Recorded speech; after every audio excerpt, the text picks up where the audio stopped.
ಎಲ್ಲರಿಗೂ ನಮಸ್ಕಾರ. ಅಡಿಗೆ ಮನೆ ಕಾರ್ಯಕ್ರಮಕ್ಕೆ ಸ್ವಾಗತ. ನಾನು ಇವತ್ತು ಹಲಸಿನ ಹಣ್ಣಿನ ಗಾರ್ಗಿ ಮಾಡ್ಬೇಕಂತ ಅನ್ಕೊಂಡೇನೆ.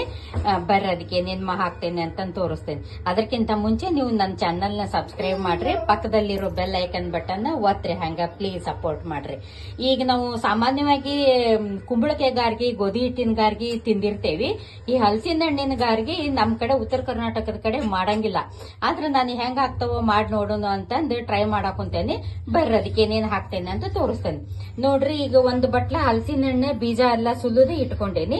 ಅದಕ್ಕ ಒಂದ್ ಅರ್ಧ ಬಟ್ಲು ಬೆಲ್ಲದ ಪುಡಿ ಇಟ್ಕೊಂಡೇನಿ, ಮತ್ತೆ ಗೋಧಿ ಹಿಟ್ಟು ಇಟ್ಕೊಂಡೇನಿ, ಒಂದ್ ಚಿಟಿಕೆ ಉಪ್ಪು ಹಾಕ್ತೇನಿ, ಮತ್ತೆ ಒಂದ್ 3 ಏಲಕ್ಕಿ ಜಜ್ಜಿ ಪೌಡರ್ ಮಾಡಿ ಇಟ್ಕೊಂಡೇನಿ. ಇದನ್ನ ಈಗ ಮೊದ್ಲು ಮಿಕ್ಸಿಗೆ ಹಾಕೊಂಡು ಬಂದು ಹಿಟ್ಟಿಗೆ ಕಲಿಸಿ ಗಾರ್ಗಿ ಮಾಡ್ತೇನೆ. ಈಗ ಇದನ್ನೆಲ್ಲ ಮಿಕ್ಸಿಗೆ ಹಾಕೊಂಡ್ ಬರ್ತೇನಿ. ಆ ನಂತರ ಗಾರ್ಗಿ ಮಾಡಿ ಮತ್ತೆ ತೋರಿಸ್ತೇನೆ. ಬರ್ರಿ.